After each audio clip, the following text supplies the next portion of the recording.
در بسیاری مناطق افغانستان به عهده می گرفتین، مثلا در قندوز اینجاها. آیا در اون زمان کسانی از کابل مانع شما میشد که مثلا طالب هدف قرار نگیره؟ خب اگر مستقیما به این شکل نمیگفت، ولی باز هم شکایت های را سازماندهی میکرد که یک تعداد افراد اشخاص معینه اونا را وظیفه میدادن که اونا شکایت بکنه که در این میدان جنگ ما متضرر شدیم، در این میدان جنگ ما متضرر میشیم. او خود به خود و خاطر از این که این آدم بتونه جلوی پیشرفت ها را یا مقاومت قوی و سریع نیروهای امنیتی را بگیره و عملیات را کنسل میکردن.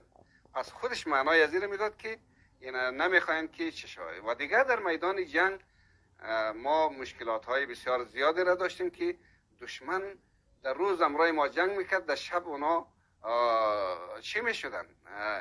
تجهیز میشدن، تمویل میشدن و حتی زخمی هایشان کشیده میشدن از میدان جنگ. حتی هلیکوپترها در اون میدان پایین میشدن. این خودش ما را بسیار دچار چالش های بسیار خطرناک در میدان جنگ می ساخت که ما شاهد از هستیم که بعض قماندان قلی اردو در شمال افغانستان در 9 ولایت افغانستان ما فعالیت میکردیم، اما با گروپ های تروریستی که ما در اونجا درگیر بودیم شب در اونجا اکمالات میشدن، مهمات برشان می آمد و حتی زخمی هایشان از اون ساحه کشته میشد. معلوم بود که ها میکردن بسیار واضح بود، بسیار واضح بود و ما زمان حکومت آقای کرزی هم برشان میگفتیم که برادر ما نمیفهم که ما با کی می جنگیم.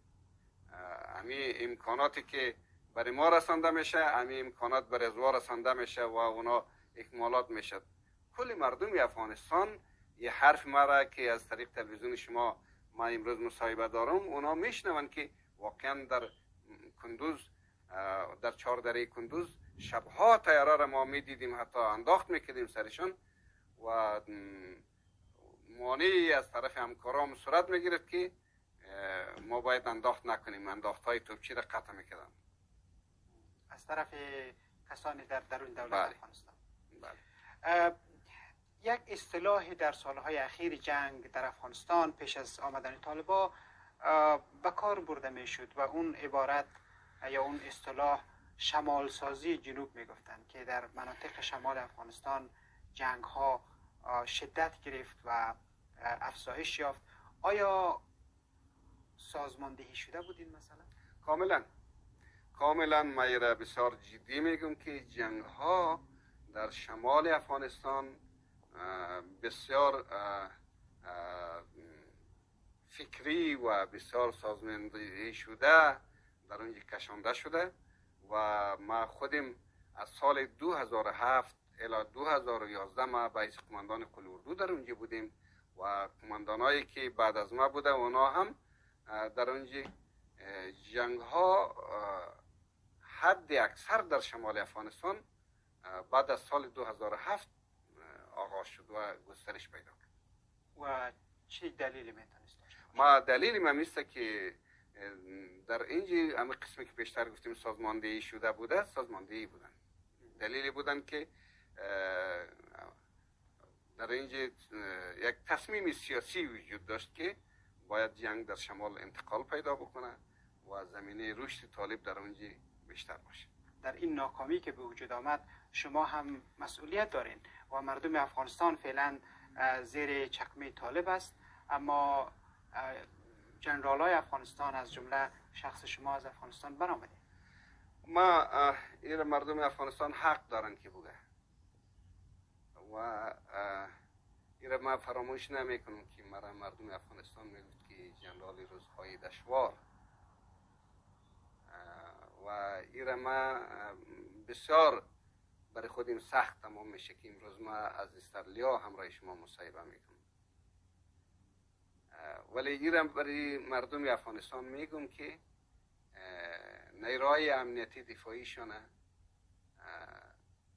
عذرشان بیپذیرن عذر موجهی که به اساس یک توطئه منطقه‌ای، جهانی و محیطی در مقابل این صورت گرفته و این یک توطئه بسیار کلان و یک نقشه رایی که چندین سال سر از کار شدن این کار کردن.